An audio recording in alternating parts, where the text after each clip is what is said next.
Klau, Jūri, kāpēc tu esi nolēmis vēlreiz izlasīt Lato Lapsas grāmatas?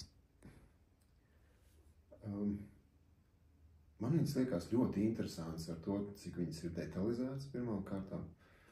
Un ar, sevišķi otrā daļā ir ļoti daudz tā kā pierādījumu no lietas materiāliem, kas ir apkopoti vienā grāmatā un savā ziņā pat apbrīnojam, kā ir Lato ticis pie šīs informācijas, bet,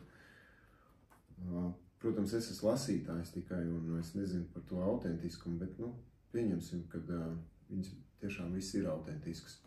Bet man interesē tieši tas garīgais aspekts, kas ir saistīts ar šīm grāmatām, kas ir saistīts ar mūsu Latviju, kas ir saistīts ar korupciju, un nepatiesumu, kas izpaužās caur šo lietu, caur šīm grāmatām, jo grāmatas īstenībā, pat ja mēs viņas lasītu kā romānu, kriminālu romānu, pat varētu teikt, viņas būtu ļoti interesantas, viņas būtu ļoti izglītojošas, un viņas savā ziņā tā vajadzētu uztvert. Bet par cik viņas ir saistītas ar reāli notiekošo tiesas procesu, kas šobrīd Latvijā notiek, viens no skandalozākajiem, tad es domāju, ka šīs grāmatas atklāja ļoti daudz patiesumu, kas netiek ņemts vērā pašā tiesas procesā. Un manā Facebook lapā Disonance konsonance es ik pa laikam ielieku arī dažus no Lato Lapas video, kur ir publiski pieejami, kā viņš izskaidro pats savas grāmatas.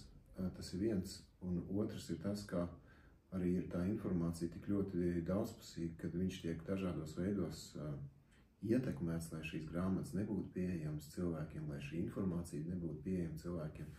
Tad, manuprāt, ir tomēr svarīgi, lai mēs varētu Latvijā dzīvot patiesā valstī. Bet, ja mēs neļaujam patiesai informācijai nākt klajā, tad mums jau ir problēma. Es domāju, šīs grāmatas izanalizēt garīgos aspektus un ar to tā kā dalīties. Man šķiet, tas ir ļoti interesants materiāls, un mēs varam daudz ko ļoti iemācīties tieši tādā emocionālās inteliģences līmenī. Protams, nav jāuztver to, ko es stāstīšu kā izglītību vai kaut ko tam līdzīgu, vai ka es cenšos kaut ko ietekmēt. Absolūti nē.